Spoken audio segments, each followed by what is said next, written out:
तो जय भीम नमो बुद्धाय साथियों जैसा कि आप जानते हैं कि इस वक्त हम मौजूद हैं कॉन्स्टिट्यूशन क्लब ऑफ इंडिया में, जो कि दिल्ली में स्थित है। और आज इस कॉन्स्टिट्यूशन क्लब ऑफ इंडिया के माध्यम से, इस मंच के माध्यम से मैं इस देश के तमाम लोगों को एक मैसेज देना चाहता था कि बाबा साहेब ने भारतीय संविधान को लिखा, ये आप सभी को मालूम है। 2 साल 11 महीने 18 दिन की मेहनत से लिखा, ये भी आप सबको मालूम है। लेकिन हमारे इस देश के लोगों को उन कानूनों में क्या क्या लिखा है, ये जानकारी शायद उन तक नहीं है।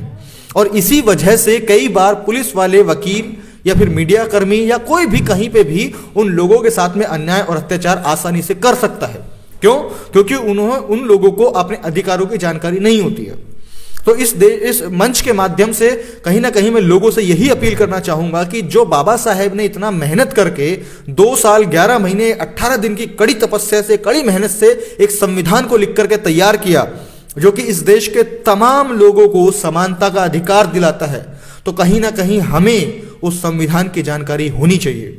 और कम से कम उन कानूनों की तो जानकारी होनी चाहिए जो हमें सुरक्षा प्रदान करते हैं, जो हमारे अधिकारों की रक्षा करते हैं। अगर ऐसा हम करते हैं तो इससे हमारा जो वंचित समाज है, कहीं ना कहीं उसके ऊपर में अन्याय और अत्याचार नहीं होगा। अपनी आवाज वो खुद उठा सकता है, खुद अपने हक के लिए लड़ाई लड़ सकता है, अपने पड़ोसी के लिए लड़ाई लड़ सकता है, अपने समाज के लिए लड़ाई लड़ सकता है। तो इसीलिए, क्योंकि ये मैं इसलिए कहना पड़ रहा है मुझे, क्योंकि मैंने जहां तक देखा है इस देश के जो लोग हैं, उन लोगों के घरों में आपको रामायण मिल जाएगी, गीता मिल जाएगी, कुरान मिल जाएगी, बाइबल मिल जाएगी, लेकिन भारतीय संविधान नहीं मिलता है। लोग इस देश के लोग हैं, जो लोग संविधान से रूल किए जाते हैं, वो लोग गीता पढ़ते हैं, रामायण पढ़ते हैं, बाइबल भी पढ़ते हैं, कुरान भी पढ़ते हैं, लेकिन भारतीय संविधान को नहीं पढ़ते हैं। और जबकि वास्तविकता में यह होना चाहिए कि पहला जो दायित्व है एक व्यक्ति का, एक भारतीय का, वो ये होना चाहिए कि अपनी बेसिक शिक्षा के साथ में वो व्यक्ति अपने भारतीय कानूनों की जो जानकारी है उनको ले, अपने अधिकारों की जानकारी को ले, ताकि उसके साथ में कोई अन्याय अत्याचार ना हो। लेकिन लोग सब पढ़ लेते हैं, सिर्फ भारतीय संविधान को छोड़कर।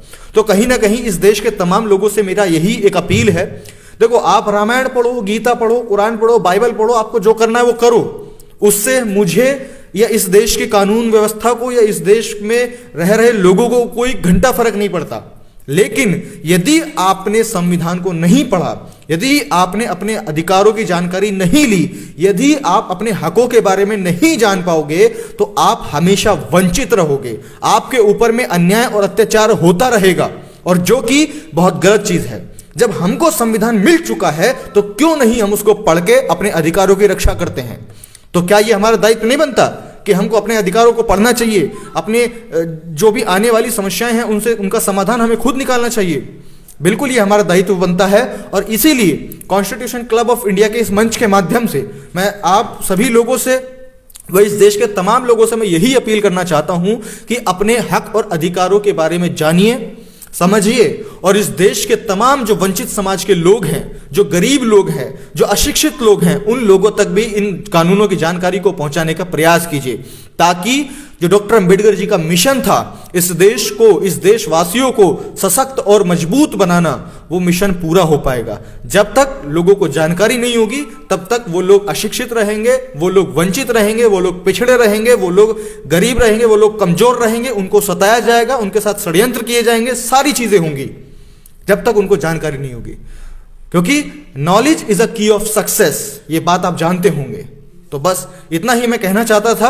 यहां बैठे तमाम लोगों को मैं बहुत बहुत धन्यवाद अदा करना चाहूंगा कि आप लोगों ने मुझे बोलने का मौका दिया। आप सभी लोगों का बहुत बहुत शुक्रिया।